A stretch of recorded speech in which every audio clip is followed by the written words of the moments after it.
time for the moment hundreds of fans and viewers have been waiting for this morning. Look at just some of them in our Zoom wall. They're so excited because business guru Gary Vee is joining us live to school us on finding success. And Gary, we've had thousands of posts and questions flooding in over the past week. And let's get to the first live Zoom question. It's about money. And Enrique, good morning to you, my friend. And what's your question for Gary? Hi, everyone.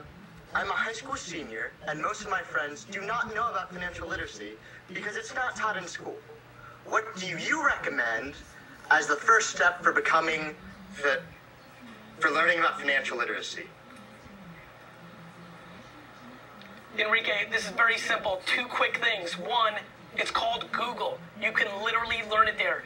Ask your questions, hit enter, get results. And number two, and always remember this, save more money than you spend. Save more money than you spend. Yeah, that's good advice. It's a little harder than most people imagine it will be to do that, but it's definitely worth it to try. Next up, we've got a question from Michelle on Instagram. I don't get it when you say you have to brand yourself. I thought the company I worked for was the name of the brand. I'm 61. I work for a beauty company. At the end, I do try to give them each a tip. Is that branding myself? Look, branding yourself comes in multiple ways. You've got Tesla doing commercials, but then you also have Elon Musk out there branding, and that brings value to Tesla. Everybody's watching that's worrying about branding. It's just reputation. Don't worry about it. Yes, the company can market, but you can market as well. And Jason on Twitter had this question for you, Gary. His question is, what is the best way to tell if you're being patient or if you're being ineffective in what you're doing? Listen, brother, I think the reality is that ultimately you actually know. People love lying to themselves. You actually know if you're being patient or if you're being lazy, but ask 15 to 20 people around you. Make them feel safe to tell you the truth, and that will usually give you an indication. Ask the people that are closest because they're watching as well. And be honest with yourself. I like that. And let's take a live question from 100%. A couple of entrepreneurs. Liz and Vincent, what is your question for Gary? Hey Gary, my name is Vince. I'm a restaurant owner called Irie Kitchen, and Liz is a food blogger called Lemon. And we own a business called Irie Lemon. So Gary, our question for you is, as our businesses have grown, we've had the exciting opportunity to bring on new team members. So what advice do you have for us, especially in times like today, to be really good, effective leaders? Of course, lead with empathy, but how can we really best show up for our team today? The number one mistake that managers and bosses make is think that people work for them. So you two need to really take a step back and listen. Use your ears, not your mouth. Listen to them. Do they need more work-life balance? Would an extra $1 an hour really change their life? Do they want more responsibility? Most leaders, most owners are audacious and selfish. It's just a sad fact. But the ones that listen and realize they work for them instead of them working for you really excel. Listen, listen, listen. Do what they want, not what you want them to want. That's the key. Do what they want, not what you want them to want. Wow, great advice. And Justin, and then Gary, we have Justin, who's a high school senior. He has this question for you from Instagram.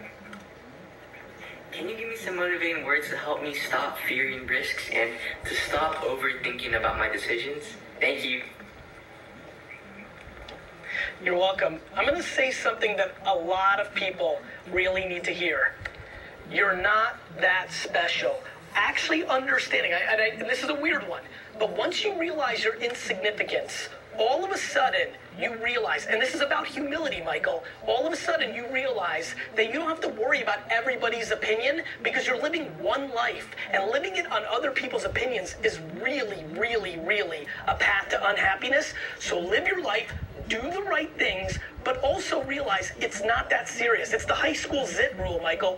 Everybody was worried about their zit, but by the time they got to high school, everybody else in high school was worried about their own zit, not yours. You know, I love it. You're very straight to the point, Gary. It's what people need to hear, in my opinion.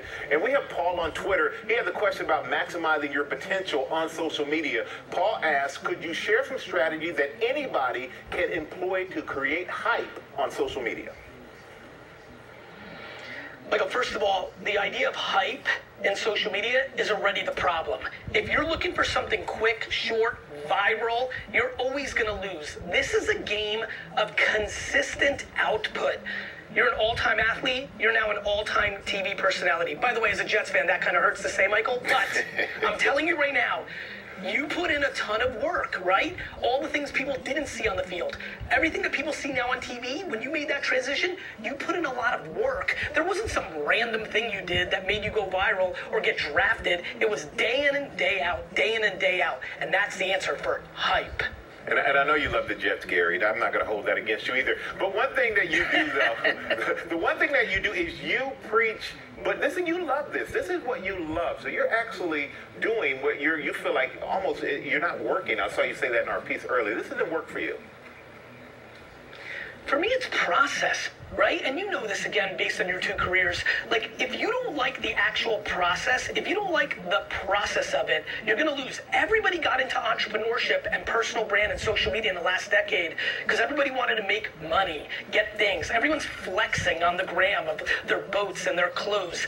That to me is completely a waste of time and usually an indication to insecurity. For me, I enjoy the ups and the downs, the good plays and the bad plays. I'm in it for the process, not what the process buys me or allows me to look like I'm successful. And I have a question for you. During this time with the COVID-19, the pandemic, have you had to make any adjustments in the way that you conducted your business? 100%. I'm a touchy-feely, like, immigrant, like, you know, be in meetings, have 50 people around me. Like, my whole world got flipped upside down. But thank God, and I cannot believe the advancements on technology, these individuals that were able to ask these questions. We can be connected through technology. Right now, as you know, people love to demonize technology and social networks, and we are in this pocket of looking for the negative. This goes back, Michael, to the gap. For me, all the people that are connected, the fact that people are talking to their grandma that they wouldn't be able to see at all during this, if this was 30 years ago with no internet, we are looking for the negative. In life, Michael, you find what you're looking for, and unfortunately, right now, people are looking for negative. I see a ton of positive. I had to adjust, all for the good. Yeah, looking on the bright side of things. And you know, we have one more question. Speaking of technology, Jason, he is live on Zoom. And Jason, what's your question for Gary? Hi, Gary. So right now, I am in the process of transitioning my career paths. And I've gone back to school, gotten some education. I'm pumped, excited, ready to go. But the issue I'm facing is that I don't have enough professional work experience. And the catch-22 of it is I can't get a job without the work experience, but I can't get work experience without getting the job. How would you suggest I overcome that barrier? Jason, I'm dying to know how many people you've asked for a job or how many jobs you applied for. All you need is one yes, brother. One. When people talk to me about, Gary, I don't have experience and I can't get this job, I'm like, how many jobs have you applied to? They're like, 6. I'm like, 6? You want to be happy? You want to live your dream? You want to be fulfilled? And you applied to 6 places? Everybody watching right now that wants a job in a field can apply to 600 places on LinkedIn today, Michael. If you want it, you're going to do that. If you want to complain about it, you're going to do the complaining. So keep going and don't give up. Gary, we can't thank you enough for your advice. And Joan, I'm sorry we didn't get to you on Zoom right there, but for more with Gary V, you can head to GMA's Facebook page where Gary will be answering even more viewer questions live, okay? We'll be right back.